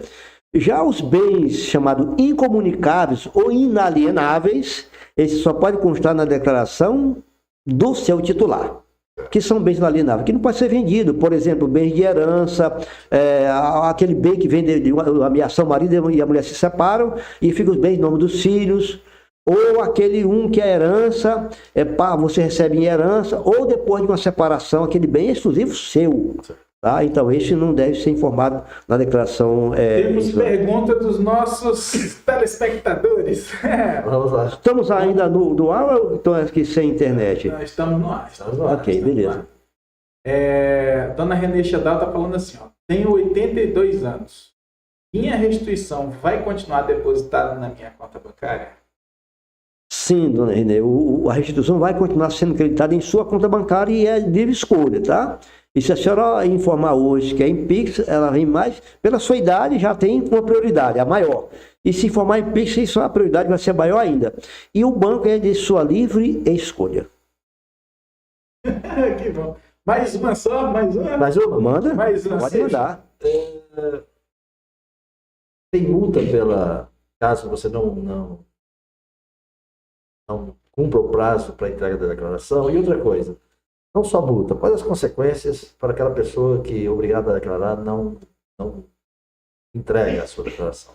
Primeiro, existe a multa por atraso, mínima de R$ 165,74, mas ela, como é 1% ao mês ou fração, ela pode chegar até 20%. Se você atrasar 20 meses, você teria 20%. Vamos imaginar que você teve um imposto devido na tua declaração de R$ 10.000. 20% dá R$ 2.000 de multa. Mas se logo no início a multa mínima é de R$ 165,74. Vamos imaginar que tu está entregando a declaração só porque tu tem um patrimônio acima de R$ 800 mil e não tem nada de renda. Então tu vai pagar aquela multa mínima de R$ 165,74. Agora, se você teve imposto apurado na tua declaração, a base de cálculo é o imposto devido, que poderá ser superior a esse valor mínimo de 165. Tá? Agora, se você não entregou, e além dessa multa, enquanto você não entregar a declaração, você fica com o teu CPF pendente na Receita Federal. A pendência, ela tem várias situações de pendência. Tá? Tem pendência que pode acarretar no futuro uma cobrança pela Procuradoria Nacional e até mesmo via cartório. E tem pendência que não chega a tanto, né? Então, o fato de você estar com a sua declaração não entregue é uma pendência só no CPF. Já quando você tem um débito de imposto não pago, poderá ir para a PFN, Procuradoria Nacional, e para a cartório, e no futuro até mesmo uma execução fiscal, podendo haver penhora dos seus bens. Além disso, quando você tem fato gerador relevante, e o fisco descobre, eu tinha lá uma renda de, sei lá, de 500 mil, 1 milhão, não declarei, o fisco foi lá, descobriu isso, ele me autua, primeiro me intima para me prestar informações. É óbvio que eu não entreguei, não vai ter muito o que fazer. Aí o fisco completa o lançamento, me cobra o imposto mais uma multa mínima de 75%, além das atualizações Selic mensal e juros de mora. E se eu não declarei, utilizando artifício para esconder do fisco o fato gerador do imposto de renda, a renda efetivamente, eu posso incorrer no chamado crime contra a ordem tributária, Lei 8.137 de 90, da época do governo Collor, lei terrível, em que, além de eu pagar uma multa que pode chegar a 150% do imposto não pago, eu ainda tenho um processo penal podendo ir para a cadeia. É assim, né? Então a gente precisa estar bem a par das situações. Compra de recibo médico já aconteceu, volta e meia acontece isso. Se eu comprar um recibo médico para abater do imposto, ainda isso também configura crime contra a ordem tributária, isso da meio da cadeia. Então, Já estamos aqui, já. Eu tinha muitas outras perguntas, mas pelo horário eu vou me dar por satisfeito. Então, pessoal, já vamos chegar aqui às considerações finais, né? Vamos dizer primeiro para o nosso convidado aqui, e aí ele dá aí as considerações finais dele. Bom, gente, obrigado, Márcio, obrigado, Thales, pelo convite, obrigado por esse bate-papo, é bom que lubrifica a memória, né? Obrigado pela audiência aí dos internautas, espero que eu tenha contribuído de alguma forma com esclarecimento relevante, que foi um papo, né? Um bate-papo aqui, que sabe que muitas perguntas ainda, né? Mas a gente espera que tenha contribuído de algum modo e ficamos à disposição de vocês. Para mim foi uma grande honra estar aqui com vocês, né? Nesse bate-papo gostoso aqui. Então, gente, se vocês tiverem alguma pergunta para fazer que não foi feita, vocês podem colocar, façam seus comentários, encaminhem, tá? Que a gente dá um jeito de fazer chegar até o Francisco. Vocês têm aí o Instagram dele, encaminhem para ele, certo? Facebook é Francisco Pinto, tá no Facebook também. Né? Ok, e é isso. Aqui ninguém fica no vácuo. A gente responde todo mundo, certo? E se você gostou desse episódio, né, se ele foi útil para você, se ele te ajudou de alguma forma, deixa o seu like, faça seus comentários, comente com seus amigos. Você vai estar ajudando este canal, vai estar crescendo cada vez mais, está sensibilizando, né, o algoritmo do YouTube para que essas informações cheguem a um público muito maior que aquele que nos assistiu hoje. Da minha parte, eu tenho só que agradecer a você que nos assistiu, a toda a nossa audiência. Muito obrigado. Até o próximo episódio. Beleza, pessoal. Isso aí, o Max já falou tudo. Só para finalizar, tem aqui, ó, Helene Josiane dizendo gratidão e a Renê Chantal aí, obrigado. Agradeceu, você respondeu aí a pergunta dela. Então, pessoal, dia 27, mais um episódio, né? Isso. A gente vai manter esse episódio aí em segredo por enquanto, mas aí durante a semana a gente vai passando para vocês aí sem problema. Tranquilo? Então, valeu. Até mais aí, E pessoal. ativa o sininho. Roller coaster, take me to a better time. Let's go on, sing your high line with the roller coaster of life. Roller coaster, take me to a better time. Let's go on, sing your high line with the roller coaster of life. Roller coaster, take me to a better time. Let's go on, sing your high line with the roller coaster of life. Roller coaster, take me to a better